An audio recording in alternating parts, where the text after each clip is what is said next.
সম্মানিত দর্শক, সবাইকে স্বাগত জানাচ্ছি নিটোলটার ২১ রাতের আজকের আয়োজনটা মূলত মাননীয় প্রধানমন্ত্রীর চীন সফরকে নিয়ে, এবং এই যে চীন সফর, এই সফরের মধ্য দিয়ে আসলে কি হতে যাচ্ছে সেই আলোচনাটাই আজকে আমরা করতে চাই।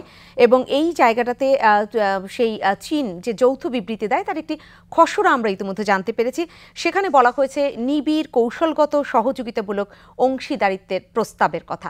সেই জায়গায় এইটাকে কতটা মাথায় রেখে কাজ করা হবে, এবং বলা হয় যে এই যে উন্নয়নমূলক নানান ধরনের কর্মকাণ্ড, এই জায়গাটায় অংশীদারিত্ব বাড়াতে পারলেই রাজনৈতিক যে নির্ভরশীলতা সেটা দুটো দেশেরই অনেক বেশি নতুন রূপ নিবে, এমনটাই তারা ভাবছে, এবং এক ধাপ এগিয়ে যাবে আরও সম্পর্কটা। কি হতে যাচ্ছে সেই আলোচনাই করব।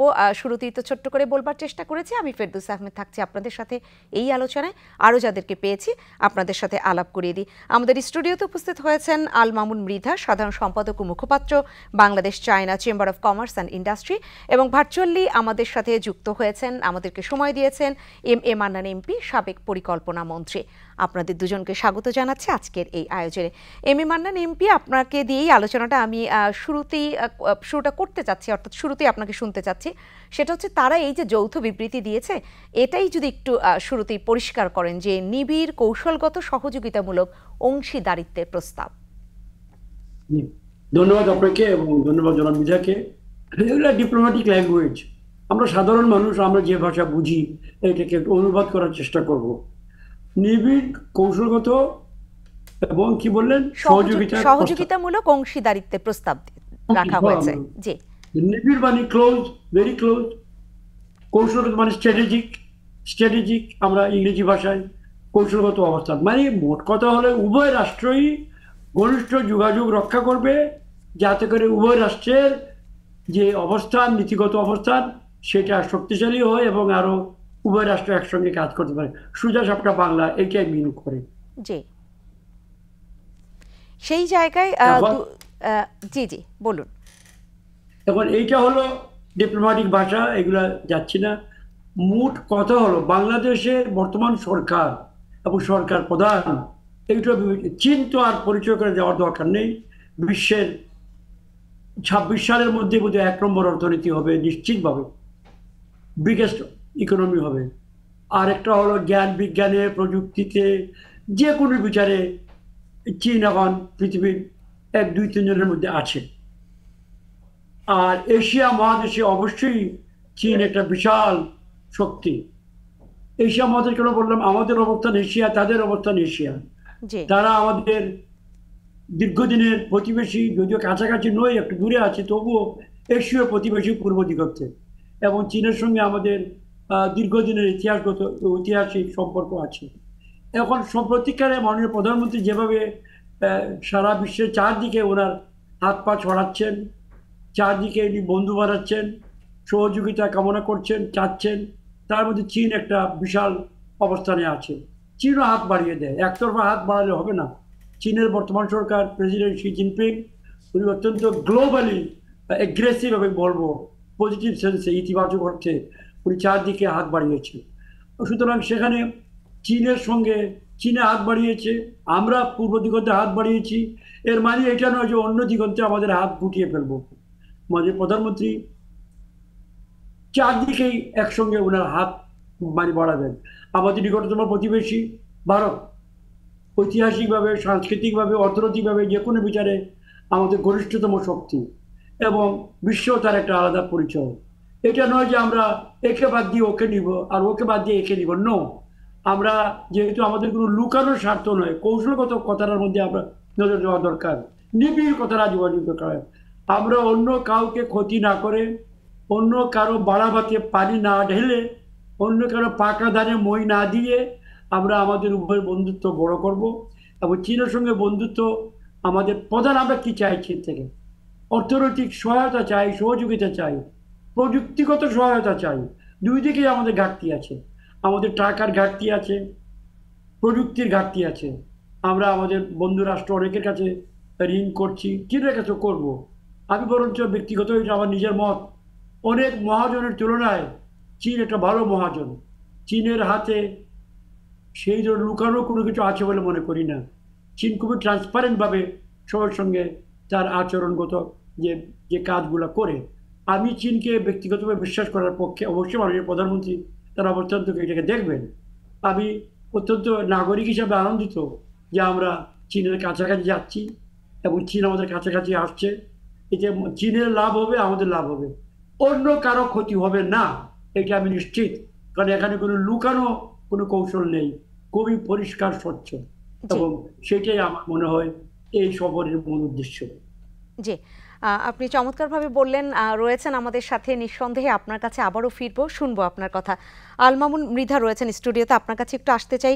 যদি উন্নয়ন প্রকল্প বাস্তবায়নে যে ঋণ সহায়তার ব্যাপারটি নিয়ে খুব আলোচনা হচ্ছে এবং এখানে বলা হয় যে বিদেশি মুদ্রার রিজার্ভ বাড়াতে এক ধরনের সরাসরি অর্থ সহায়তা, বাজেটের ক্ষেত্রে এক ধরনের অর্থ সহায়তা, এই জায়গাটায় আসলে আপনি কি দেখছেন যে কতটা সেই সহায়তা পাওয়া যেতে পারে বা সেই জায়গাটায় কতটা ভালো হবে বাংলাদেশের জন্য? ধন্যবাদ আপনাকে। আমি আসলে স্যারের সাথে প্রোগ্রাম করছি, এটা আমার জন্য অনেক বড় একটা পাওয়া। কারণ মান্নান স্যার বলার পরে এটা আসলে আমার খুব বেশি বলার জায়গা থাকে না। তারপরেও যেহেতু ট্রেড চেম্বারের মানুষ, আমাদের আঙ্গিক থেকে আমরা এই ব্যাপারটাকে যেভাবে দেখি, দেখুন আগামী বছর চীনের সাথে আমাদের 50 বছরের ডিপ্লোম্যাটিক রিলেশনশিপের আমরা সেলিব্রেশন করতে যাচ্ছি।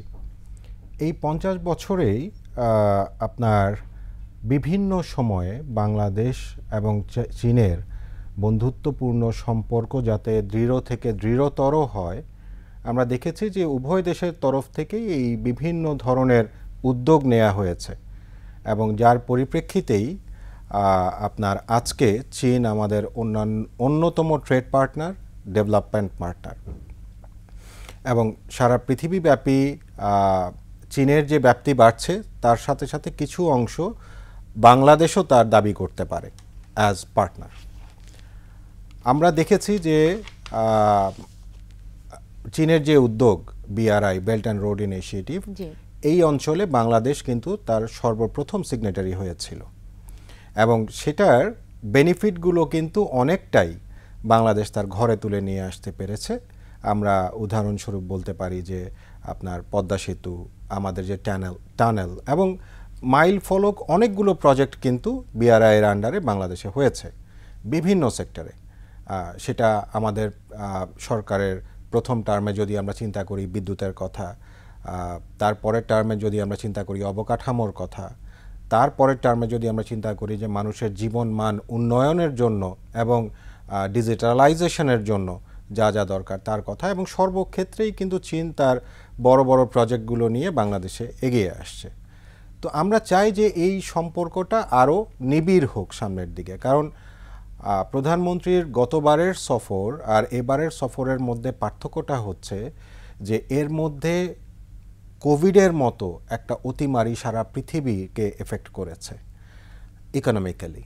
এর মধ্যে রাশিয়া ইউক্রেন ওয়ারের মতো গ্লোবাল কিছু ইনসিডেন্টস ঘটে গেছে এবং যেগুলো আপনার 5 বছর আগের যেই সামগ্রিক অর্থনৈতিক পরিস্থিতি যেটা ছিল বিশ্বের, সেটার সাথে বর্তমান অর্থনৈতিক পরিস্থিতির অনেকটাই পার্থক্য করে দিয়েছে। তো আমাদের সর্ববৃহৎ ট্রেড পার্টনার হিসাবে চীনের কাছ থেকে আমরা বেশ কিছু দাবি সময়ে সময়ে করে আসছি। কি সেটা? প্রথমে তারা আমাদেরকে 97% যেই ডিউটি ফ্রি অ্যাক্সেসের ফ্যাসিলিটিটা দিল। তো আমরা দেখলাম যে আমাদের ট্রেডের ক্ষেত্রে বেশ কিছু আইটেম যেগুলো বাংলাদেশ উৎপাদন করে সেটা সেই লিস্টে নাই। তো যখন আমরা এই ব্যাপারগুলো নিয়ে তাদেরকে জানালাম, তারা কিন্তু অনেকটা কোঅপারেটিভ, অনেকটা স্বপ্রণোদিত হয়েই আমাদের সেই প্রোডাক্টগুলোকে ইনক্লুড করে 98% ফ্যাসিলিটিসটা আমাদেরকে দিল। আমাদের অন্যান্য জায়গায় যে যখনই আমরা আমাদের যে কোনো সংকটের কথা বলেছি, সেই সংকটে চীন কিন্তু তার যতটুকু সামর্থ্য বা যতটুকু সে প্রয়োজন মনে করেছে সবসময়ই বাংলাদেশের মানুষের পাশে দাঁড়িয়েছে। তো আপনি যে প্রসঙ্গে কথা বললেন যে এখানে আসলে একটা ট্রেড ফাইন্যান্সিংয়ের জন্য একটা লোনের কথা শোনা যাচ্ছে। আমি মনে হয় একটা মোটা দাগের আলোচনা তুলে দিয়েছি। আমি যদি এখন একটু ভেঙে সুনির্দিষ্ট আলোচনায় আসি, শুরুতেই রিজার্ভ মানে তিনটা তো বলা হচ্ছে যে রিজার্ভ বাড়াতে সরাসরি অর্থ সহায়তা এরকমটা ভাবা হচ্ছে, পরের দুইটায় পরে আসি। সেই রিজার্ভের ক্ষেত্রে কি বাংলাদেশ কি ইউয়ান এটা যদি বলি যে ডলারের বিকল্প হিসেবে মানে একটা অল্টারনেটিভ কারেন্সি হিসেবে আমরা ইউয়ানই চাচ্ছি কিনা, বা সেখানে কতটা কাজ হবে? দেখুন, এটা শুধু বাংলাদেশ না, সারা পৃথিবীব্যাপী আমরা দেখছি যে তাদের রিজার্ভে চাইনিজ কারেন্সির পরিমাণ বাড়ছে, এবং IMF স্বীকৃত যে 5টি কারেন্সি আছে, আপনি যদি সেগুলোর গত 5-7 বছরের ট্রেন্ড অ্যানালাইসিস দেখবেন যে সবচেয়ে দ্রুত বর্ধনশীল আপনার কারেন্সি হচ্ছে IMF। তো আমরাও আন্তর্জাতিক বাণিজ্যের সাথে জড়িত, এবং চীন আমাদের সবচেয়ে বড় ট্রেড পার্টনার। চীন কাস্টমসের ডেটা মতে আমরা প্রায় $26 বিলিয়ন বাইলেটারাল ট্রেড করছি, তার মধ্যে $25 বিলিয়ন কাছাকাছি আমরা ইম্পোর্ট করছি। এই পুরোটা টাকাই কিন্তু আমাদেরকে দিতে হচ্ছে, পেমেন্টটা করতে হচ্ছে ডলারে, যেটা আমাদের মতো দেশ যারা গ্রোয়িং তাদের জন্য একটা বড় চাপও বটে।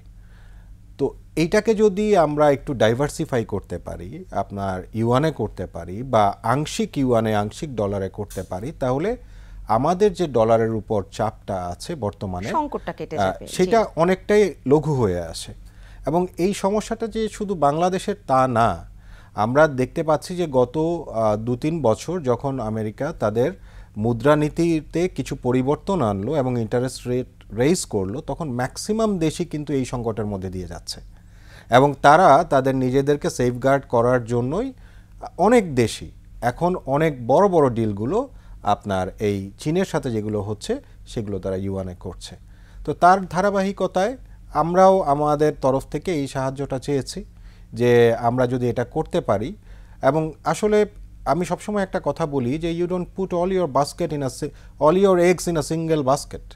কোনো কারণে সেই বাস্কেট ফল করলে you don't have any other way, একটা শঙ্কা থেকে যায়। তো আশা করছি যে চীনের কাছ থেকে সকলের মতো, সকল বাংলাদেশির মতো আমিও আশা করছি যে চীনের কাছ থেকে আমরা এই সহায়তাটা হয়তো এবং সেটা নিঃসন্দেহে আপনার কাছে আমি আবারও ফিরবো। এম এ মান্নান এমপি, আপনার কাছে আসতে চাই, এই ইউএনের জায়গাটা একটু শুনতে চাই যে বাংলাদেশ আসলে এরকম কোনো কি ভাবা হয়েছে কিনা যে আমরা এতটা প্রত্যাশা করছি, যদি সেই অ্যামাউন্টের কথাই বলি যে চীনের কাছে, তারপরে তো আসবে যে চীন আমাদেরকে কিভাবে সেটা দেখছে বা সেই প্রস্তাবে কিভাবে সাড়া দিচ্ছে। ধন্যবাদ। প্রথম কথা হলো চীনের রিসোর্সের কোনো ঘাটতি নেই।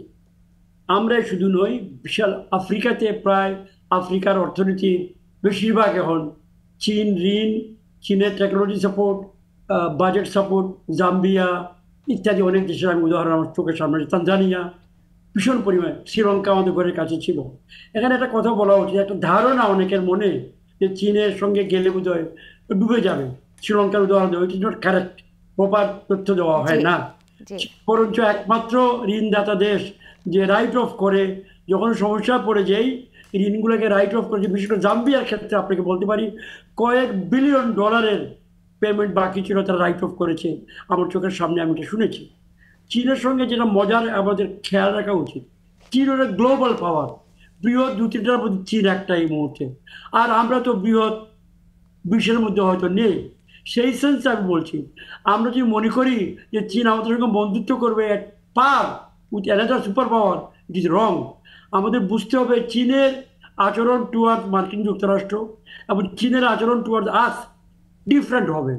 আমরা এটা বুঝে যদি আমরা, এই জন্য যে কৌশলগত কথাটা এখানে হলো কথা, বুঝতে হবে আমাদের অবস্থান কি, তাদের অবস্থান কি। চীন আমাদের বন্ধুত্ব চায়, তার মানে এটা নয় the cost of their friendship with other countries, কখনো এটা চীন চাইবে না। সুতরাং এটা পরিষ্কারভাবে উভয় নেতার কথার মধ্যে এসছে, কমিউনিকে যেটা ড্রাফট আপনি শুনলেন এইটাই থাকবে। চীনের আরেকটা ব্যাপার যেটা সবসময় মনে রাখা উচিত, টেকনোলজিতে সুপিরিয়র সুপিরিয়র সুপিরিয়র। এই যে চন্দ্র যে দূরবর্তী দিক যেটা মানুষ দেখে না জীবনেও, সেখানে অতি সম্প্রতি তারা আবার ঘুরে এসছে, মাটির উঠে আনছে। এটা একটা উদাহরণ দিলাম। তো সকল বিবেচনায় it's a very good friend. তার মানে এটা নয় যে আমরা নতজানু হয়ে নিয়ে নিব। আরেকটা কথা বলা দরকার, আমি টাকাই বাজেট সাপোর্ট বলুন, প্রকল্প ঋণ বলুন, আলটিমেটলি ইট ইজ এ ঋণ। তবে হ্যাঁ, প্রকল্প ঋণটা একসঙ্গে রিলিজ হয় না, প্রকল্প কাজের সঙ্গে সঙ্গে রিলিজ হয়, চাপটা একটু জেন্টেল হয়। জি বাজেট সাপোর্ট যদি আমরা চাই, 1 টাকা বা 1 ইউয়ান বাজেট সাপোর্ট চাই, পুরোটাই আমাদের এখানে চলে আসবে, চাপটা দায়িত্বটা ঘাড়ে পড়বে আমাদের। কিন্তু আলটিমেটলি দুটাই ঋণ। চীন যে বলছে তারা আমাদের বাজেট সাপোর্ট দিবে, টাকা পাওয়ার পরে এটাকে আমরা যে কোনো জায়গায় ব্যবহার করতে পারবো উইদিন আওয়ার ওন ইকোনমি। আর প্রকল্প ঋণ টাইড, যে প্রকল্প পদ্মা সেতু হোক, চট্টগ্রাম টানেল হোক, যেখানকার জন্য আমি ঋণ নিলাম ওই প্রকল্প চুক্তির সঙ্গে বাধা থাকবে। এটা এই বাজেট সাপোর্ট মোর ফ্লেক্সিবল, ওপেন, আমি আমার যে কোনো কাজে লাগাতে পারবো। এটা সরকার খুব ভালো বুঝে, অর্থ মন্ত্রণালয় খুব ভালো বুঝে। আমরা পাবলিকের মনে অনেক সময় একটা সংশয় থাকে, যেহেতু ঋণ নিচ্ছি কেমনি পোষাবো, পারবো যদি আমরা কাজ করি, যদি আমরা আহ, দুধ না কিনে, তামাক না কিনি, দুধ না কিনে, এটা আমাদের ব্যাপার। টাকা ঋণ করে বাচ্চা পড়াবো নাকি আমি এখানে আরো 10টা অপ্রয়োজনীয় ব্যয় করব, সেই সিদ্ধান্ত আমাদের সরকারের। আমার ধারণা গত 15 বছর সরকারের চমৎকার ব্যবহার করেছে, বিদেশি ঋণ, চীনা ঋণও ব্যবহার করেছে, চমৎকার কাজ করেছে। আমি বিশ্বাস করি উভয় সরকারকে, বর্তমান সরকার এবং চীনা সরকার, আমরা উভয় যথাযথ ব্যয় করব। এবং যে শর্তগুলো, চীনা শর্তগুলো always very clear and transparent.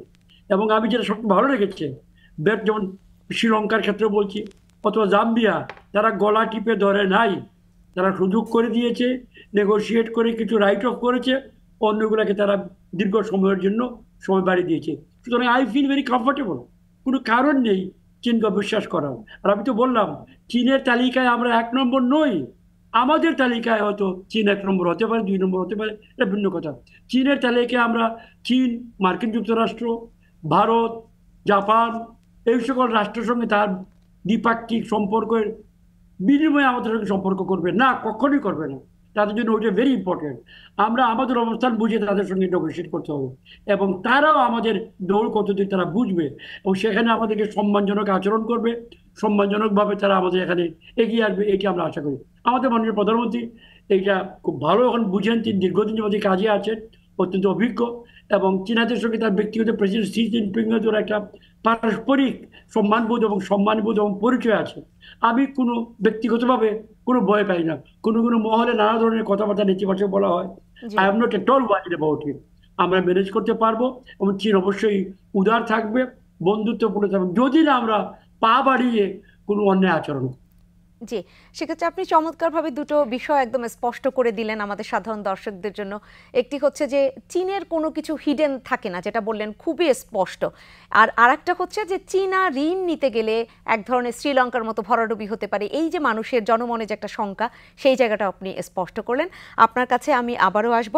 সম্মানিত দর্শক, আপনাদের সাথে আমি পরিচয় করিয়ে দিতে চাচ্ছি আমাদের আরেকজন সম্মানিত অতিথি, যিনি স্টুডিওতে ইতিমধ্যে উপস্থিত হয়েছেন, ডক্টর জামাল উদ্দিন আহমেদ, অর্থনীতিবিদ।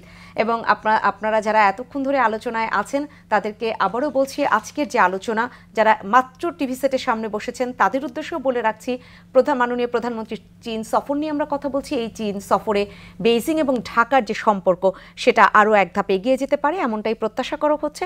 নিঃসন্দেহে সেই যে অর্থনৈতিক, সেই উন্নয়নের নানান প্রকল্প, নানান কিছুতে যে অংশীদারিত্বের জায়গাটা, সেখানে অনেক বেশি নিবিড়ভাবে ভাবা হচ্ছে। আলোচনায় ফিরবো। ডক্টর জামাল উদ্দিন আহমেদকে পেয়েছি, আপনাকে একটু শুনে নিতে চাই এই জায়গাটায় যে ব্যবসায়ীরাও চীন থেকে যে নানান ধরনের যে লেনদেন হয়, সেখানে বলা হচ্ছে যে রপ্তানি উন্নয়ন তহবিলের আদলে একটি তহবিল গঠন করা হবে এবং সেটার মাধ্যমে কাজ করা হবে, এবং সেখানে ইউএনএ যদি এই ধরনের লেনদেনটা করা যায়, এরকম একটি আলাপ রয়েছে। আপনাকে শুনতে চাই, সেই জায়গাটায় নিঃসন্দেহে স্পষ্ট করবেন। ধন্যবাদ আপনাকে। মানে আপনার যে এটা হলো, তো আপনার চায়নার সাথে এখন যেটা চলতেছে, এটা আমাদের যে পররাষ্ট্রনীতির সাথে সাযুজ্যপূর্ণ। কারণ হলো আপনার আমাদের পররাষ্ট্রনীতিতে কারোর সাথে শত্রুতা নয়, সবার সাথে বন্ধুত্ব, এরকম একটা এই থিম আছে। তো সেটার ধারাবাহিকতায় এখন আপনার ধরেন আপনাকে লোন যদি সম্পর্ক করবেন, সেটা আপনার ডিপ্লোম্যাটিক্যালি, যে আমাদের একটা হলো পলিটিক্যাল অ্যাসপেক্ট আর একটা হলো economic aspect. We are talking about economic side. এবং এখানে আপনার চায়নার সাথে এখনকার যে পরিবর্তিত বিশ্ব পরিস্থিতি, সেখানে আপনার চায়নার সাথেও আমাদের বাংলাদেশ সরকারের আপনার ধরেন China, Russia, India, Japan, America, সবার সাথেই কিন্তু আপনার একটা সম্পর্ক আছে। বাট এখানে আমাদের যে ইকোনমিক ইস্যুতে যখন আসবেন তাহলে এটা অনেকটা আমাদের কাছে নিয়ার, এবং সেখানে ক্যাপাবিলিটিও একটা বিষয়। এবং বাংলাদেশের এখনকার যে ডেভেলপমেন্ট এজেন্ডার ভিতরে আপনার আইসিটি ডেভেলপমেন্ট একটা ইম্পর্টেন্ট ইস্যু, তারপরে কারেন্সি নিয়ে আপনার গুরুত্বপূর্ণ আরেকটা ইস্যু, তারপরে আপনার ধরেন এখনকার যে পরিবর্তিত পরিস্থিতিতে যে স্যাংশন, বিভিন্ন রকমের এক্সপোর্ট ইম্পোর্টের উপরে স্যাংশন, এগুলো অনেক জিনিস চলছে। এর ভিতরেই কিন্তু আপনার পলিসিটা ঠিক করতে হবে। সেখানে আপনি যদি চায়নার সাথে দেখেন, এখনকার যে তাদের যে ক্যাপাবিলিটি এবং তাদের যে অটোমেশনের ক্ষেত্রে চায়নার যে এক্সপার্টিস, এইটা কিন্তু, এবং এট দ্য সেম টাইম আমাদের যে ইম্পোর্ট কারেন্সি, এখনও কিন্তু ইম্পোর্ট কারেন্সিতে হলো আপনার ইউএস ডলার মেইনলি, অন্যান্যগুলো অনেক কম। এবং বিশ্বব্যাপী ইউএস ডলারের যে ইন্টারেস্ট রেট, ফেডারেল রিজার্ভের যে ইন্টারেস্ট রেট বাড়ার মধ্য দিয়ে dollar has become hegemony currency, এবং এটা 1920 সাল থেকে কিন্তু এটা চলে আসছে, এটা হেজিমনি কারেন্সি, এবং তাদেরকে দিয়ে আমরা এলসি করি, এবং that has become expensive also. Expensive হওয়ার কারণে এখন সারা দুনিয়াতে একটা ইয়ে চলতেছে যে প্রত্যেকটা সেন্ট্রাল ব্যাংক এবং অর্থমন্ত্রীরা চিন্তা ভাবনা করতেছেন যে সোয়াপিং অ্যারেঞ্জমেন্ট কারেন্সি, যে এখন ধরেন আমি যদি ডলারকে বাইপাস করি, চায়নার সাথে সোয়াপিং অ্যারেঞ্জমেন্টটা যদি আমি করি, তাহলে ইন দ্যাট কেস কস্টের দিক দিয়ে চিপার হবে আমাদের জন্য। এটা ইন্টারন্যাশনালি প্রুভড, এবং অনেক ধরনের গবেষণা হয়েছে, এবং সেটাতে দেখা গেছে যে কারণে আমি যদি ইউএস ডলারে আপনার এলসি খুলি, ইম্পোর্ট আর এক্সপোর্ট এলসি, যেই এলসি খুলি, সেখানে কিন্তু আপনার ইউএস ডলারের যে চার্জগুলা, সেটা কিন্তু কম্পেয়ার টু ইউয়ান, এটার সাথে আপনার চাইনিজ আরএমবি বলে, এই আরএমবির সাথে কিন্তু আমরা একটা অ্যাডভান্টেজ পেতে পারি। সেই আপনি যদি রাশিয়ার সাথে যদি আপনার কারেন্সি সোয়াপিং অ্যারেঞ্জমেন্ট করতে পারি, তাহলে সেখানে আপনার দেখা যাবে যে সেটাও কিন্তু আপনার একটা অ্যাডভান্টেজ হতে পারে। এটা কান্ট্রি টু কান্ট্রি আপনাকে স্পেসিফিক্যালি অ্যাডভান্টেজটা।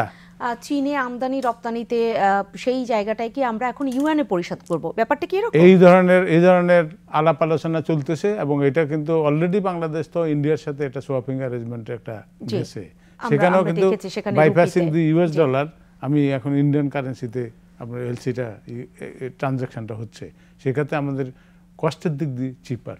ব্যাংক চার্জ থেকে আরম্ভ করে অন্যান্য সমস্ত কিছু, কারেন্সি ডিভ্যালুয়েশনের ইম্প্যাক্ট, এগুলো যদি হিসাব করা হয় অলমোস্ট 14% আপনার ইন্টারন্যাশনাল রিসার্চে দেখা গেছে যে 14% কস্ট বেশি পড়ে ইউএস ডলারে আপনি যদি এলসি করলেন।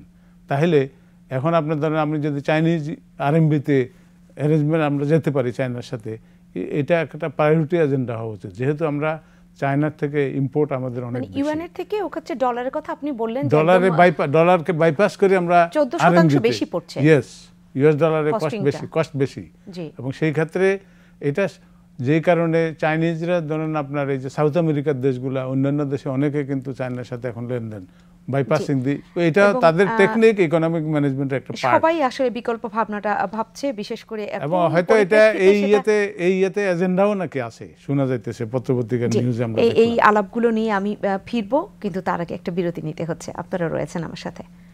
সম্মানিত দর্শক, নিটোলটার 21 রাতে সময় হচ্ছে একটা ছোট্ট বিরতির শেষে আবারও এই আলোচনায় আসবো। আপনারা নিঃসন্দেহে এই আলোচনার সাথে থাকবেন।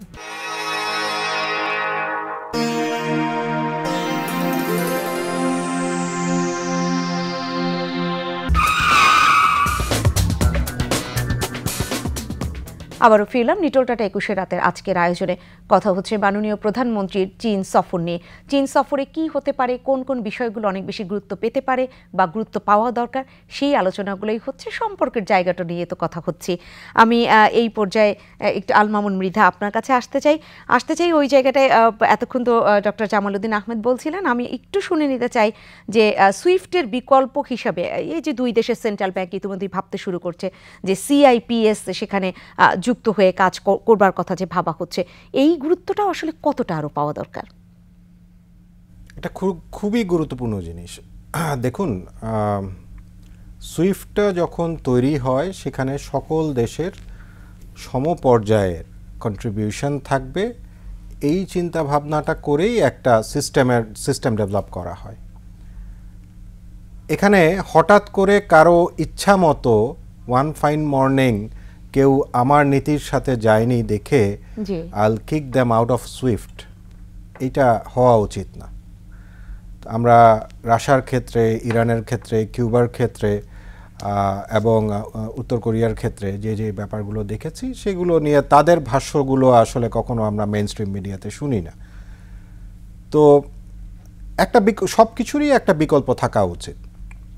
বাংলাদেশ অনেক, আপনি মেইন স্ট্রিম মিডিয়াতে শুনেন না বলতে কি মানে দেশের মধ্যে গণমাধ্যমের কথা বলছেন? আমরা সারা পৃথিবীর গণমাধ্যমেই কম শুনি। সেক্ষেত্রে তো আসলে বলা হয়েই থাকে যে পশ্চিমা বিশেষ করে যে তারা তো আসলে একটা গণমাধ্যমকে, বিশ্ব গণমাধ্যমকে এক ধরনের কন্ট্রোল করেই থাকে। ঠিক তাই, কারণ এক্ষেত্রে রাশিয়ার ভার্সনটা কি, উত্তর কোরিয়ার ভার্সনটা কি, ইরানের ভার্সন কি, কিউবার ভার্সন কি, ভেনেজুয়েলার ভার্সন কি, আমরা কখনোই সেগুলো শুনতে চাই না বা শুনতে পারি না। হাউএভার, আমরা মূল প্রসঙ্গে আসি। তো এইটা নিয়ে সিআইপিএস এর কথা যেটা হয়েছে, তো এইটা অনেকগুলো দেশই এবং ব্রিক্সে যোগদানের ব্যাপারটা যেটা, সেখানেও অনেকগুলো দেশই খুব পজিটিভলি চিন্তা করছে এবং আমরা আশা করছি যে বাংলাদেশ যে আগ্রহটা প্রকাশ করেছে ব্রিক্সের ব্যাপারে এবং অল্টারনেটিভ আপনার যেই ফাইন্যান্সিয়াল ম্যানেজমেন্ট সিস্টেম যেটা আছে, আপনি সিআইপিএস বলছেন, তো সে ব্যাপারেও বাংলাদেশ কিছু ইতিবাচক সাড়া পাবে চীনের কাছ থেকে। আমি আরেকটা বিশেষ সিগনিফিক্যান্ট জায়গা আছে, সেটা হচ্ছে যে ডিজিটাল কারেন্সি এক্সচেঞ্জের একটা যে প্ল্যাটফর্ম যেটাকে আমরা এমব্রিজ বলি, যেখানে আপনার অলরেডি 5টা দেশ সংযুক্ত আছে আপনার, তো সেখানে বাংলাদেশের ইনক্লুশন নিয়ে কথাবার্তা হচ্ছে। That can be a game changer for Bangladesh as well, কারণ যেসব দেশগুলোর সাথে বাংলাদেশ খুব হেভিলি ট্রেড করে থাকে, এই 5টা দেশের সাথে আমরা যদি আমাদের এশিয়ার মধ্যে চিন্তা করি, তাহলে কিন্তু আমরা সরাসরি আমাদের কারেন্সিতে এই 5টা দেশের সাথে আপনার ট্রানজ্যাকশনের পথটা আপনার খোলা হবে এবং সেটা নিঃসন্দেহে আপনার জানা রয়েছে যে কোন 5টা দেশ এশিয়ার মধ্যে বলছিলেন? আপনার চীন এবং সৌদি আরব একটা অন্যতম 2টা দেশ এখানে বাংলাদেশে হতে যাচ্ছে। এগুলো open information, you can get it from anywhere. So এটা একটা আছে। বাংলাদেশ কিন্তু আসলে এই প্রয়োজনটা 2020 থেকেই অনুধাবন করছিল এবং আপনি যদি বাংলাদেশের নীতির ক্রমান্বয়ের যেই সুবিধাগুলো বাংলাদেশ প্রদান করছে, 2022-এ একটা সার্কুলার হলো যে আপনি অন্যান্য কারেন্সির সাথে সাথে ইউয়ানেও এলসি করতে পারবেন। তারপরে আপনার ইউয়ানের যে ব্যাংক অ্যাকাউন্ট খোলার যেই ইস্যুটা আসলো, তারপর আরটিজিএস সিস্টেমে আপনার ইউয়ানকে ইনক্লুড করা। সো বাংলাদেশ এইটার প্রয়োজনীয়তাটা অনুধাবন করে এবং বিশেষ করে আমরা যারা ট্রেড করছি চায়নার সাথে, তাদেরও একটা দাবি ছিল। তার কারণ ভাই যেটা বললেন যে আপনি 2020 থেকে যদি কনসিডার করেন, আজকে 84-85 টাকার ডলার আমাদের 130 টাকা পর্যন্ত দিয়ে এলসি করতে হয়েছে। ওয়ারাজ আপনার আরএমবি তখন ছিল হলো এই 11 টাকা 12 টাকার মধ্যে, সেটা এখন 16 বা 17 টাকার মধ্যে গিয়েছে। তো এবং তার উপরে অ্যাড হচ্ছে এই 15% যেটা ডলারের জন্য হচ্ছে। তো আমরা যদি আমাদের দেশের কথা চিন্তা করি, ভোক্তা সাধারণের কথা চিন্তা করি, তাহলে আপনার আমাদের জন্য একটা অল্টারনেটিভ আমাদের বড় ট্রেড পার্টনারদের সাথে গুরুত্বটা আসলে অনেক বেশি পাওয়া দরকার, অনেক বেশি, এবং নিঃসন্দেহে সেই গুরুত্বের প্রয়োজনীয়তা অনুভব করে গুরুত্ব পাবে বলেই আমরাও প্রত্যাশা রাখতে চাই এবং এটা তো ভাববিনি। আমি একটু আসতে চাই এম এ মান্নান এমপি আপনার কাছে, এবং এখানে একটা গণমাধ্যমে তথ্য রয়েছে এরকম যে 27টা প্রকল্পের কথা ভাবা হয়েছিল যেখানে ঋণ সহায়তা পাওয়া যাবে, কিন্তু সেইখান থেকে 9টি প্রকল্প এখন একদম সেইভাবে তালিকায় আছে বা সম্ভাব্য বলা যেতে পারে, বা এইটা পাওয়া যাবে। অনেকে এটা অনেক বেশি এক ধরনের গ্যারান্টি টাইপেরই দিচ্ছে যে না, মাত্র 9টা প্রকল্পে আপাতত পাওয়া যাচ্ছে, এবং এখানে দুই দেশের আমলাতান্ত্রিক জটিলতা এরকম একটি শব্দ এসেছে গণমাধ্যমে। সেই জায়গায় সত্যতা আপনি নিঃসন্দেহে নিশ্চিত করবেন। ধন্যবাদ। প্রথম কথা হলো প্রকল্প সিলেকশন আমরাই হলাম, যে আমরা যেহেতু ঋণ নিচ্ছি, আমরাই আমাদের প্রকল্প বাছাই করব, প্রাইমারি আমার দায়িত্ব। তারা বন্ধু হিসাবে বা টেকনোলজিক্যালি সুপিরিয়র হিসাবে বলতে পারে যে এইটা বোধহয় তোমরা এই পর্যায়ে না করলে বড় বা পারবা না, ইত্যাদি ইত্যাদি। ইন্টারনাল, এগুলো কিন্তু বাইরে আলোচনা নয়, অ্যাক্রস দ্য টেবিলে বসে কথাবার্তা বলবো একদম। আর অন্য যে বিষয়গুলো আপনি বললেন যে কোনটা যদি সেকেন্ড যেটা বললেন আপনি, কোনটা বিষয়টা ছিল, আমি নিজে স্লিপ করে যাচ্ছি। এই যে 9টি প্রকল্পে মাত্র পাওয়া যাচ্ছে 27টি প্রকল্পে থেকে, এই জায়গায় একটা তথ্য এসেছে যে এই কাজটা হচ্ছে না 27টা থেকে মাত্র 9টা, কারণ দুই দেশেরই আমলাতান্ত্রিক জটিলতা। জি, ভেরি ফেভারিট বিষয়। আমি নিজে ছোটখাটো আমলা ছিলাম, জীবনের বেশিরভাগ কাটিয়েছি ওখানে। হ্যাঁ, এটা ভয়ঙ্কর সত্য, কম বেশি সকল দেশেই আছে, আমাদের এখানে একটু বেশি আমি বলবো। এবং আমাদের প্রতিবেশী ভারত, হ্যাঁ আমাদের মতো একই অভ্যাস মোটামুটি। তো আমাদের যে পাকিস্তান আমাদের সঙ্গে একসময় ছিল, ওখানে ওই 3টি উপমহাদেশের দেশ ভারত, পাকিস্তান এবং বাংলাদেশ আমলাতান্ত্রিকভাবে ভাই ভাইয়ের মতো একদম একই ধরনের। শ্রীলঙ্কা এর থেকে একটু বেরিয়েছে বলে আমার ধারণা। নেপাল সৌভাগ্য ব্রিটিশদের সরাসরি শাসনে ছিল না, অতটা নয়। হ্যাঁ, আমরা তো জটিলতা আছে এবং এটা আমাদের নিজেদের গর্বী। চীন এর থেকে মুক্ত অনেকটা। চীনের যেহেতু one party, one state, one government, one bureaucracy, এইগুলো অনেক সহজ, কিন্তু আমরা অনেকগুলো স্তর পার হতে হয় এবং আমাদের দক্ষতার অভাব আমি স্বীকার করবো আছে। সুতরাং এখানে একটা প্রায়শই আমরা, ওরা বসে থাকে টাকা নিয়ে, আমরা প্রকল্প দিতে পারি না, বা দিই এমনভাবে কাগজ তৈরি করে দিই তারা ফাঁক ফুকর বের করে ফেলে, এবং তখন তারা আফটার অল তারা আমাদেরকে ঋণ দিচ্ছে নির্দিষ্ট প্রকল্প, তাদেরও একটা স্বার্থ আছে। আমরা ইচ্ছা করলে আমরা এটা ব্যর্থ হতে পারি, কিন্তু তারা চায় না ব্যর্থ, তারা চাকে সফল হোক, আর তাদেরও বদনাম হবে। সুতরাং এখানে একটা ঘাটতি আছে, এখান থেকে বেরিয়ে আসার চেষ্টা মাননীয় প্রধানমন্ত্রী করছেন, তার সঙ্গে কাজ করেছি গত 15 বছর। বাট সিচুয়েশন আগের থেকে বেটার, বাট আইডিয়াল আমরা ওখানে নাই, এইটা একটা বিশাল বাধা হয়ে দাঁড়াবে বলে আমি মনে করি। জি, এটা তো 2016 সালে সেই অক্টোবরে যখন ঢাকা সফরকালে চীনের প্রেসিডেন্ট এই ধরনের একটি প্রতিশ্রুতি দেন, সেক্ষেত্রে তো 27টার মধ্যে হয়েছিল 9টি, বা 9টার বেশি হয়নি। কিন্তু এখন এই মাননীয় প্রধানমন্ত্রী সফরের মধ্য দিয়ে আর কি কিছু আসতে পারে কি না? অবশ্যই আসবে বলে আমার ধারণা। সেই 27টার তালিকা এখনো আছে। এটা প্রধানমন্ত্রী এবং প্রেসিডেন্ট শি জিনপিং চাইলে এটা বাড়াতে পারেন। এইটা কোনো বাইবেল না, ক্লোজড, কোনোটা বাদ দিতে পারেন মাননীয় প্রধানমন্ত্রী তার অভিজ্ঞতার আলোকে বা বাংলাদেশের অভিজ্ঞতার আলোকে যদি বলেন আমরা এই প্রকল্পটা এই বইতে পার্শ্ব করতে চাই না, যদি চুক্তি না হয়ে থাকে। আমার মনে হয় না চীন এটাতে না করবে। It is an open ended situation. কথা হলো যে বুঝতে হবে, কথা বলতে হবে, না বুঝে কথা বললে কোনো লাভ হবে না। এই জন্য যারা যাবেন আমার বিশ্বাস ভালো ভালো আপনারা যাচ্ছেন, তাদের বিরুদ্ধে বলছি না, তবে ওই একটু কাগজপত্র তৈরি করে গেলে ভালো হয় আর কি, যাতে, কারণ চীনারা খুব পাকা, তারা খুবই পাকা, ইংরেজি ভাষা দুর্বল কিন্তু হিসাব নিকাশে খুবই পাকা। তাই দুর্বলতার ইংরেজি তারা কাটিয়ে ফেলে তাদের কাজের মাধ্যমে। সুতরাং এরা, আমি খুবই আশাবাদী। আমি মনে করি এটা আমাদের সরকারের জন্য, দেশের জন্য, মাননীয় প্রধানমন্ত্রীর জন্য ব্যক্তিগতভাবে একটা নতুন দিগন্তের মতন। আমি একটা কথা বলি আপনাকে, একটু মহল, একটু আগে বললাম যে শ্রীলঙ্কার উদাহরণ দেয় নেতিবাচক, আরেকটি মহল আছে আমাদেরকে মনে করিয়ে দেয় 71 সালে আমাদের মহান মুক্তিযুদ্ধের সময়। এটা লুকাবার কিছু নয়, তখন বহু রাজনৈতিক কারণে চীন আমাদের বিরোধিতা করেছিল। আমরা তখন বয়সে কম ছিল, আমরা প্রতিবাদ করেছি, আমরা চিৎকার করেছি এটা নিয়ে, আমরা মনে করেছি আমাদের প্রতি বন্ধুর প্রতি ব্যবহার ছিল না।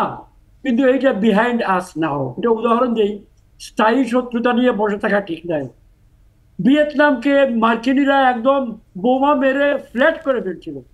সেই ভিয়েতনাম এখন এশিয়ায় তাদের অন্যতম বড় বন্ধু, কোরিয়ার এবং তাইওয়ানের পরে, এবং ভিয়েতনাম লাভ করেছে প্রচুর সাহায্য সহযোগিতা, ব্যবসা বাণিজ্য আমেরিকার সঙ্গে করে ভিয়েতনাম একটা উন্নত পর্যায়ে দেশে যাচ্ছে। তো আমরা এই ধরনের প্রেজুডিস, কিছু মানসিক যদি কিছু ভীতি মনের মধ্যে ধরে রাখি, হ্যাঁ 71 সালে আমাদের সঙ্গে ছিল না, চিরদিন থাকবে না, এটা ঠিক নেই। ওপেন এন্ডেড, কৌশলগত, যেটা ওই যে কথাটা আছে না, নিবিড়ভাবে কৌশলগতভাবে আমাদের আগাতে হবে। Times have change, it is a new world now. China অনেক বেশি শক্তিশালী, অনেক বেশি সম্মানশীল, এবং চায়নার ইতিহাসে অন্য দেশকে দখলদারিত্বের কোনো উদাহরণ আমার জানা মতে নেই। চায়না খোলামেলা কাজ করে। আমি ব্যক্তিগতভাবে চায়নার উপরে আমার বিশ্বাস আছে। আমি আমি আমি আমি আমার কথা বলে মাননীয় প্রধানমন্ত্রী অবশ্যই তার নিজের অ্যাঙ্গেল থেকে বিচার করবেন। আমার বিশ্বাস আমাদের ফায়দা হবে। জি, আরেকটি বিষয় আপনার কাছে একটু শুনতে চাই, চায়নার যে এটা একটু আগে উত্থাপিত হয়েছিল যে বেল্ট অ্যান্ড রোড ইনিশিয়েটিভ, সেই যেটার মাধ্যমে তারা বিশ্বের 60টা দেশেরও হয়তো বেশি যুক্ত করে নিতে পারবে বা বিশ্বের উন্নয়নে তারাও ভূমিকা রাখতে চায়। অনেকে বলে থাকেন যে বিশ্বে এক ধরনের প্রভাবও তারা বিস্তার করতে চায় সুসম্পর্কের মধ্য দিয়ে, এই যোগাযোগের মধ্য দিয়ে। সেখানে শুধু চীন অর্থায়ন করে যাচ্ছে, বাংলাদেশ কি সেখানে কোনোভাবে যুক্ত হবে কিনা? কারণ বেইজিং তো চাচ্ছে যে চীন যে বিশ্বের এক ধরনের উন্নয়ন উদ্যোগ নিয়েছে তাতে বাংলাদেশ, ঢাকা যুক্ত হোক, এরকম তো চাচ্ছে, এরকমটাও বলা হয়েছে। সেই জায়গাটায় কি ভাবা হচ্ছে? একটা মৌলিক বিষয় ঠিক হওয়া উচিত। আপনি চাইবেন, আপনি চাওয়াতে যদি ভুল থাকে এটা আপনার ক্ষতি। আপনি কেন তামাক কিনতে চাইবেন দুধ না কিনে? It is your choice.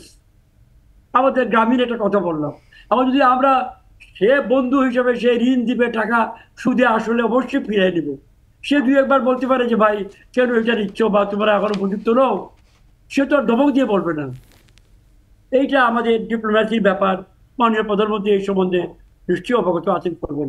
R belt and road initiative, আরেকটা কথা, এআইবি, এশিয়ান ইনফ্রাস্ট্রাকচার ব্যাংক, ঘটনার সময় এইটা বলি, এআইবি যখন স্থাপিত হয় আমি বাংলাদেশের পক্ষে প্রতিনিধিত্ব করেছিলাম, সইও করেছিলাম মূল ডকুমেন্টে। আমরা প্রথম 5টি রাষ্ট্রের মধ্যে একজন ছিলাম, এখনো আছি, এটা বড় হয়েছে। আর বেল্ট অ্যান্ড রোড ইনিশিয়েটিভের মধ্যে আমরা আছি, আমাদেরকে তারা ওপেন এন্ডেড, আমরা প্রস্তাব নিয়ে যাওয়া তারা দিবে। আরও কিছু ব্যাপার স্যাপার আছে, যেমন আমাদের ট্রেডের ব্যাপারে আছে, ইত্যাদি ব্যাপারে আছে, তারা দেবে আমাদেরকে। মুদ্রা কথা হলো ভয়ভীতির মধ্যে কোনো সম্পর্ক হয় না। আপনাকে মন পরিষ্কার করে সাহসের সঙ্গে টেবিলে বসতে হবে। এবং যদি আপনার মনে কোনো দ্বন্দ্ব থাকে যে হ্যাঁ এটা করবো কি করবো না, চীন কি আদৌ থাকবে না এটা মেরে ফেলবে আমাদেরকে, এই ভীতি দিয়ে ভালোবাসা ব্যবসা দুটাই করা যায় না। ব্যবসা ভালোবাসা সবসময় ওপেন এন্ডেড করতে হয়, পরিষ্কারভাবে মন খুলে। সেইটা বাংলাদেশ, বর্তমান বাংলাদেশে যে ওপেন রাজনীতি যেটি চলছে বাংলাদেশের মাননীয় প্রধানমন্ত্রীর নেতৃত্বে, অত্যন্ত ট্রান্সপারেন্ট, অত্যন্ত পরিষ্কার। কোনো কোনো মহল নানা ধরনের কে জানি বলছে, সেদিন শুনলাম শেখ হাসিনা যাচ্ছে ভারতের অনুমোদন নিয়ে। এটা ভয়ঙ্কর নেতিবাচক মন্তব্য, অত্যন্ত কি বলবো নেরো মাইন্ডেড একটা কিছু।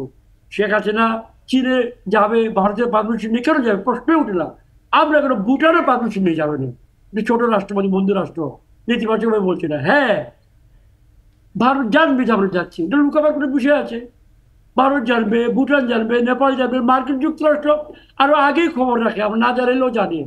এইগুলা নিয়ে যদি কোনো ধরনের আপনি শর্ট টার্ম ফায়দা আদায় করতে চান রাজনৈতিক, ভুল বার্তা দিব। It is not correct. কোনো ক্ষতি করতে পারবেন না আমাদের দেশের, ক্ষতি করবেন পরিবেশের এবং গ্লোবাল সিচুয়েশন, এটা করা ঠিক হবে না। আমাদের বন্ধু যারা আছেন বিএনপি বলেই ফেলি, তারা বললেন হ্যাঁ শেখ হাসিনা যাচ্ছে বেজিং দিল্লির অনুমতি নিয়ে। ভয়ঙ্কর অপমানজনক কথা।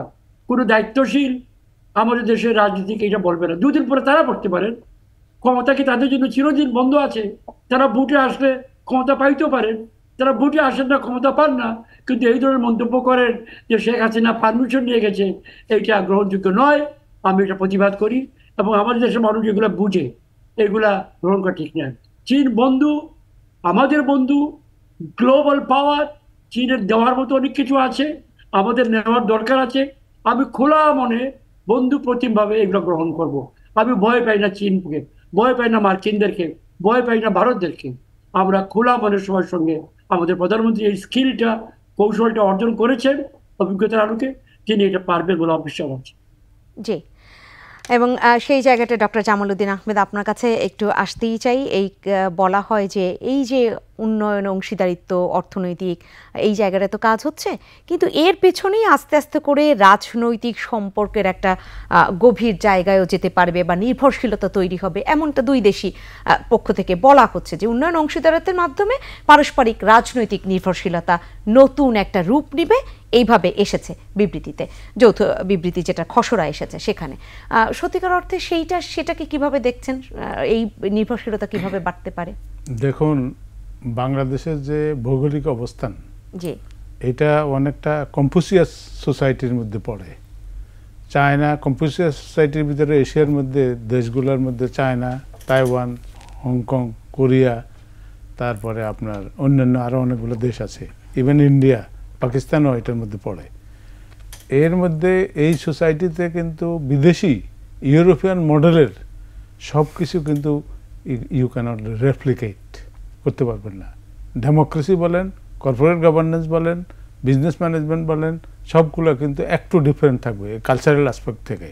এবং এখানে এইটা দিয়া চায়না যেহেতু আমাদের নিয়ার বাই প্রতিবেশী, সেই ক্ষেত্রে আমাদের ইভেন চায়না থেকে যদি আমরা কোনো জিনিস ইম্পোর্ট করি, এইটাও কিন্তু লেস ট্রান্সপোর্টেশন কস্টটা কম ইউরোপ থেকে যদি আমি না ইম্পোর্ট না করি। জার্মানি থেকে আনতে যে খরচ হবে, এখান থেকে আপনার ইম্পোর্টে খরচ কম হবে। তারপরে এদের সাথে কালচারাল একটা সিমিলারিটি কিছুটা আছে এই এশিয়ান হিসেবে। তো সেই ক্ষেত্রে আমরা তার কাছ থেকে আমাদের মূলত হলো যে আমাদের যে কি জিনিসটা আমরা তাদের কাছ থেকে নিব। আমরা তো লোন নিয়ে ঘি খাবো না, এটা সরকারের উদ্দেশ্যও না। সেখানে আমাকে নিতে হবে যে আমাদের social system and economic system, এই সিস্টেমকে আমি কন্টেইন করার জন্য, ইকোনমিক ম্যানেজমেন্টের জন্য আমরা যেটা চায়নার সাথে কোঅপারেশন করা উচিত আমি মনে করি। ইভেন আমেরিকাও ফলো করতেছে যে চায়নার যে ক্যাশলেস সোসাইটি, এটা কিন্তু ক্যাশলেস সোসাইটি করার জন্য চায়না যে ফোরফ্রন্টে আছে। সুইডেন, তারপরে নরওয়ে, ইউরোপের অনেকগুলো দেশ কিন্তু অনেক দূর আগে গেছে। এটাতে হয় যে ইনফর্মাল ইকোনমির সাইজ যেখানে বিগার থাকে, সেখানে ক্যাশলেস সোসাইটির একটা ফর্মালাইজেশন অফ ইকোনমি, এটাকে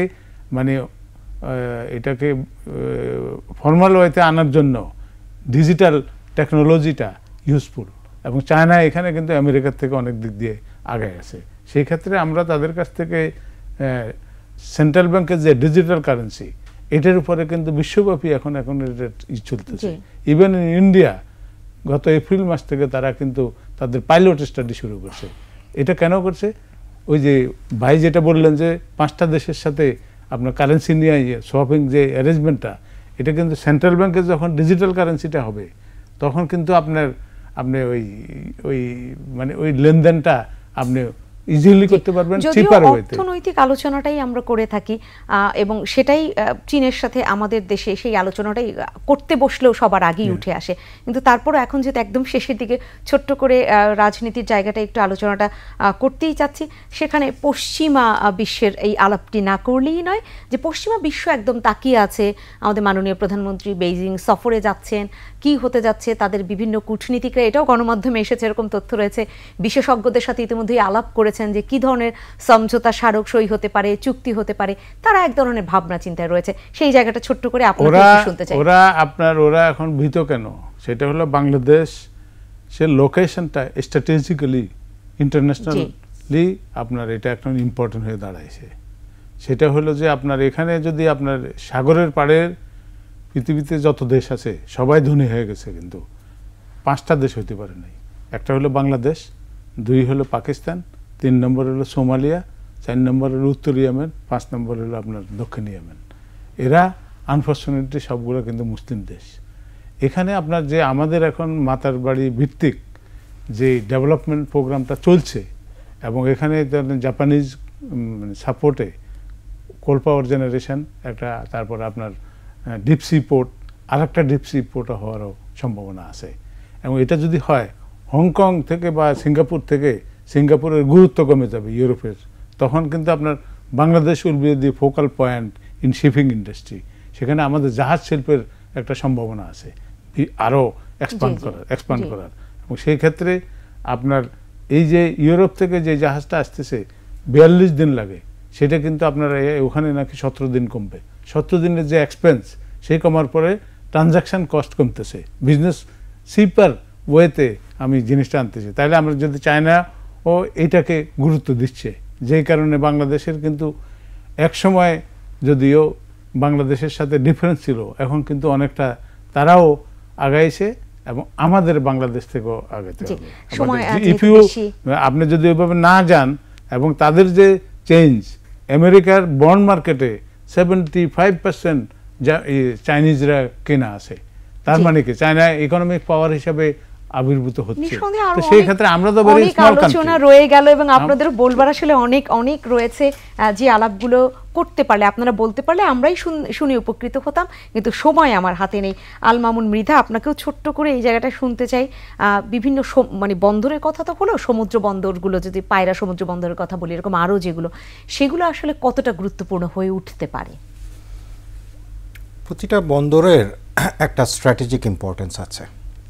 আমরা সেদিক থেকে চিন্তা করলে প্রত্যেকটা বন্দর যেগুলো বাংলাদেশে অবস্থিত, সামনের দিনগুলো যদি আমরা চিন্তা করি, আগামী 2 দশক 3 দশকের সারা বিশ্ব বাণিজ্যে খুব গুরুত্বপূর্ণ একটা বন্দর হয়ে ওঠার সম্ভাবনা প্রত্যেকটার, পায়রার, মংলার এবং চিটাগং তো আগে থেকেই আছে।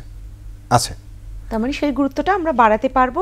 আর এখন তো কথাই রয়েছে যে পায়রা সমুদ্র বন্দর, একটা সুখবর দিতে চাই আপনাকে, যে মাননীয় প্রধানমন্ত্রী এই সফরে প্রথমবারের মতো চায়নাতে আমরা ট্রেড অ্যান্ড ইনভেস্টমেন্ট সামিট করছি, এবং যেখানে ডাইভার্সিফাইড সেক্টর থেকে প্রায় 1000 জন ব্যবসায়ীকে তথা বিনিয়োগকারীকে আমন্ত্রণ জানানো হয়েছে বাংলাদেশের যে বর্তমান ডেভেলপমেন্ট আছে এবং বাংলাদেশের সামনের দিনের যে পরিকল্পনা আছে সেগুলো তুলে ধরার জন্য।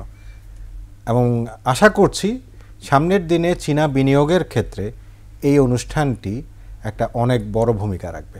জি, আপনাকে অসংখ্য ধন্যবাদ। আমি এম এ মান্নান এমপি আপনার কাছে আসতে চাই, যদিও হাতে একেবারেই সময় কম, 1 মিনিটের মতো রয়েছে, কিন্তু তারপরও একটু এই জিও পলিটিক্যাল ইস্যু, এখানে একটু আপনার আলাপটি শুনতে চাই। আপনি নিঃসন্দেহে মন্তব্য করবেন, পাশাপাশি রোহিঙ্গা প্রত্যাবাসনে চীনের কাছ থেকে আমরা কোনো সহায়তা পাবো কিনা। ধন্যবাদ। আমি প্রথম বলে ফেলা ভালো, আমি অত্যন্ত নিচের দিকে তাকিয়ে কাজ করি। এই যে গ্লোবাল পলিটিক্স এখানে ওখানে বন্দর বানিয়ে ফেলে নিয়ে নিবে, এগুলা টক্স আয়রন। আমাদের অবস্থান আমি মনে করি আমরা একটা উন্নয়নশীল দেশ, এতদিন দরিদ্র ছিলাম, নিষ্পেষিত ছিলাম, আমরা নানাভাবে আমরা বেরিয়ে আসার সময় এখন এই বিরাট বিরাট ইস্যু নিয়ে মাথা না আগামায়া নিজের ঘর বাড়ি ঠিক করা দরকার, শিক্ষা দীক্ষার দরকার, ব্যবসা বাণিজ্য করা দরকার, কাপড়ই হোক আর লাউ কুমড়াই হোক, ব্যবসা বাণিজ্য করতে হবে, এইটা বিশ্বাস করি। সুতরাং ওই যে কোন রাষ্ট্র এসে কোন আইল্যান্ড নিয়ে নিবে, বন্দর নিবে, এগুলোতে আমি মোটেও ভীত নই, সন্তুষ্ট নেই, জানা থাকা ভালো। আর যেটা বিষয়টা আপনি বললেন, সেকেন্ড যেটা বিষয়টা রোহিঙ্গা প্রত্যাবাসন, জি কোনটা বললেন সেকেন্ড? রোহিঙ্গা প্রত্যাবাসন। Rohingya very important. রোহিঙ্গাতে যদি কারো কোনো আগ্রহ পৃথিবীতে থাকে আমরার পরে, এটা চীনের আছে। কেন বলছি? রোহিঙ্গার সঙ্গে চীনের সঙ্গে মিয়ানমারের সম্পর্ক অত্যন্ত উচ্চমানের। মিয়ানমারের একমাত্র নর্থ কোরিয়া মিয়ানমারের দুইটা হলো 1 and 2 বা 1 and 2 দেখুন দেখতে বলেন। সুতরাং মিয়ানমারের উপরে চাপ যদি প্রয়োগ করতে হয়, ভদ্র চাপ বা শক্ত চাপ, চীন এটা পারে। চীন 2-1 ভালো ইতিবাচক মন্তব্য রেখেছে। সুতরাং আমি আশা করি এখানে আমাদেরকে পেশেন্টলি এগোতে হবে। আর যদি কেউ সাহায্য করতে পারে, অন্যরা 1 বস্তা 2 বস্তা গম আর চাল দিয়ে কিছু টাকা দিয়ে সাহায্য করেন, ওই সাহায্য আমাদের কোনো ফায়দা হবে না। বাস্তবিক সাহায্য ওদের ঘরে ফিরে নেওয়ার সিচুয়েশন তৈরিতে যদি কোনো রাষ্ট্রের ভূমিকা থাকে, 1 নম্বর চীন, 2 নম্বর ভারত, এই দিকে আমাদেরকে কাজ করা দরকার। অসংখ্য ধন্যবাদ জানাচ্ছি এম এ মান্নান এমপি আপনাকে। আপনি আমাদের সাথে যুক্ত হয়ে অনেক কিছু বললেন, আমাদের দর্শকরাও উপকৃত হলেন। আপনাকে আবারও অসংখ্য ধন্যবাদ।